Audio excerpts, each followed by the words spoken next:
Hello, friends, and welcome back to r/ProRevenge. Today we have 3 more crazy revenge stories for you. If you're new here, don't forget to subscribe to the channel and turn on notifications so you don't miss a new video every single day. So sit comfortably, and here we go. Real estate revenge. I've been a real estate broker in Chicago for nearly 20 years. I started at a very small independent brokerage. It was my first week there when the broker/owner gave me a lead. He was older and wasn't in very good health, so he passed a lot of his leads to his agents. One of the broker's friends passed away, and the friend's son wanted to sell the house. I call the son, who tells me he's known the broker for 30-plus years and how close their families were. Seems like a really nice guy. I go over, check out the house, I work up a gorgeous comparative market analysis. I have other brokers check my numbers. I was new and wanted to do a perfect job for my new client. I rehearse my presentation, have my stuff professionally printed, prepare for any possible questions, have responses ready for objections, and I head out. I dazzle this guy with my presentation. He likes the $135,000 list price I recommended. He's fine with the commission.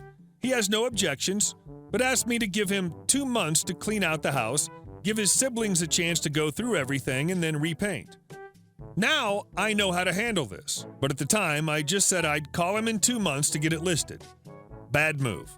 But I trusted him because he and the deceased father were so close with my broker.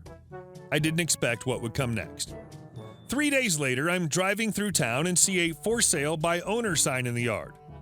That's when I realized I wasted several hours doing work for him, and he completely bluffed me and used me. I didn't call him back then. Nowadays, I wouldn't either, but that's because I'd have the listing before he had a chance to put that FSBO sign in the yard. Experience counts for a lot. Anyway, my broker was at City Hall about 5 to 6 weeks later paying for transfer stamps when he just happened to notice in the registry that the previous customer was the son. The son had just paid for transfer stamps earlier, which essentially meant that the house had sold. I waited until the prescribed 2 months and called the son for my revenge. I played stupid and the conversation went something like this. And I talked fast so I could get the whole thing out before he could cut me off and tell me he sold it. Me: "Hey Lynn, it's Misery over at ABC Realty. I figured I'd give you a call to see if you got the house cleaned out and repainted because I had a relocation company call me with info from a doctor looking to move into the area. When I talked to the guy, I thought about your house and mentioned it to him. Since it's only 2 blocks from the hospital where he's going to be working, I told him how nice it was. He basically told me to make you an offer sight unseen. I couldn't remember what I said the house was worth, but I told him $215,000. He couldn't believe how inexpensive it was, but he's living in New York. He said your house sounds like it's 3 times the size of his and half the price of what he'd pay in New York City. So I don't remember what I told you it was worth, but he's all cash and wants to be able to move in 3 weeks. So would $215 work for you? Because I can write it up, fax it over to him for signature, and get you done." There was a long silence before he exploded. "Len, you effing a-hole! You told me it was worth $135,000!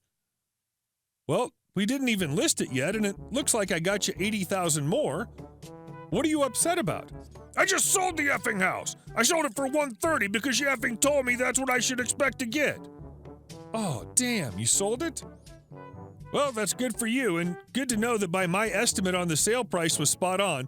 Well, no problem. I'm sure I can find something else for my buyer." "F your buyer! I want $80,000! "I don't know what you're gonna do with this. Your house sold for a price you were happy with. I just happened to get an out-of-towner on a fluke that was willing to pay more. But hey, you sold it and you got fair market value, so you did great." "F you prick! I want that $80,000! "I've never heard of this before, but if you can get the house back, I can talk to my buyer and see if he'll wait for you to close again. I don't know if that's even a possibility." "Nope, you're gonna pay me $80,000.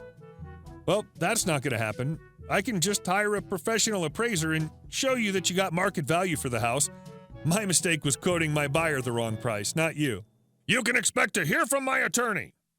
"That's fine, but I'm going to have to let you go now, Len. I've got to get over to your old house to see if the new owners would be willing to give me a copy of their appraisal and see if they might want to sell it for a quick profit. Do you know if they've moved in already?" "Mother effer!" And that's when he slammed the phone down. I would never do this now, even though I have plenty of people who waste my time. It comes with the job, and getting upset doesn't make it better. However, I still think about that call today, and while part of me feels like a jerk, I still get a little smile thinking about him kicking himself for screwing me over.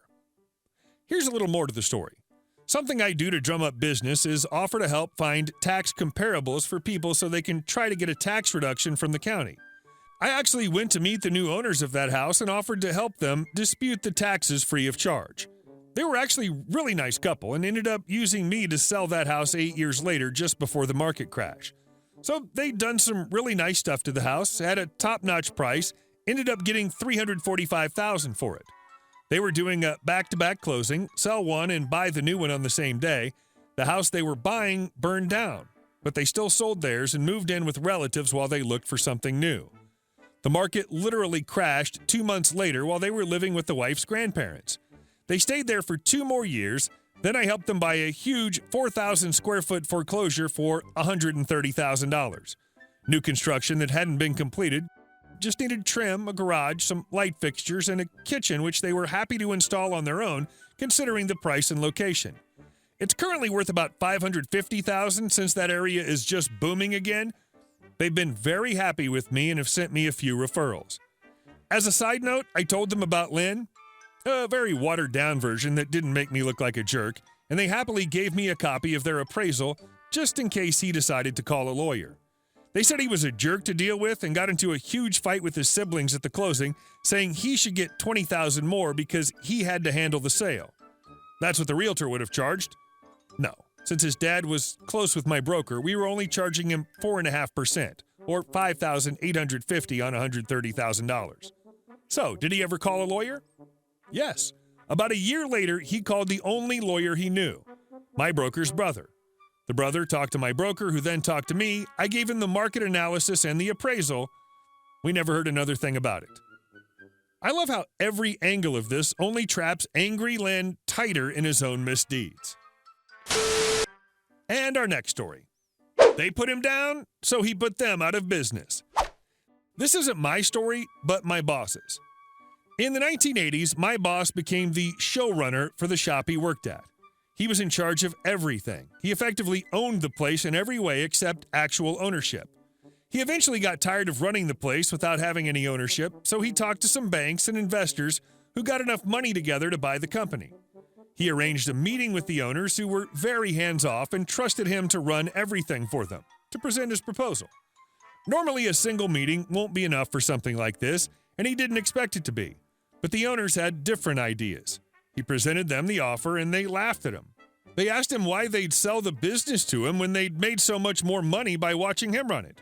Needless to say, my boss was hurt and PO'd. He put in his 2 weeks' notice on the spot, which they also laughed at, believing he wouldn't leave. Imagine their surprise when he did. A few months later, my boss had purchased a competing business and rebranded it, but was having difficulty gaining new business to supplement the weak list of clients the company had come with. As I said, my boss ran everything at the old company, and he's always been very hands-on. This includes sales, and he'd personally interacted with all of the customers at some point. This particular company made all employees sign a contract saying they wouldn't actively try to steal clients away should the employee leave. And my boss knew he'd be in enormous legal trouble if he did, so he couldn't directly go to his old customers as a sales call. What he did instead was call to apologize for his sudden departure from Company A, nothing more. Naturally, considering the good relationship he'd had with these clients, they asked where he'd gone and showed interest in following him. Fast forward a few years. Boss's new company now has almost all the original clients from Company A who tried to sue when they found out about the clients, but lost. The owners of Company A approach my boss. They tell him Company A is going bankrupt, and unless they can find a buyer, they're going to lose everything in the process. Would he be interested in buying the company now, maybe even using it as a second location? My boss smiles and tells them, "Why would I buy your business when I'll make so much more money by watching you lose it?" Our last story. A place I used to work didn't follow labor laws, so I called the Department of Labor and got them audited. This place I used to work at was an inn/restaurant and wedding venue. I would break my back on a daily basis for them. I even got a good friend of mine a job there. Well, one pay period, we were both entitled to overtime pay. More than 40 hours worked in 1 week, but we were told that they don't do overtime. I'm fortunate enough to be educated in my rights as an employee, so I questioned them how they could get away with it. I shared my knowledge of the law and was essentially shut up and told to mind my own business. Flash forward a year or so. At this point, I'm feeling very taken advantage of and disrespected, so I address this. Instead of being professional and addressing the issue like, oh, you're a good employee and you feel disrespected? How do you feel disrespected? How can we fix it? I was yelled at, pretty much called an a-hole for accusing the owners of being disrespectful. So since they ended it like a-holes, I decided to finally call the Department of Labor and report their violations. Well, wouldn't you know, they got audited. Thank God. Turns out I only got minimal overtime owed, but I'm thankful I called because there were other employees that were owed a lot more money. Hey guys, thank you all for watching the video to the end, and I'll see you in the next one.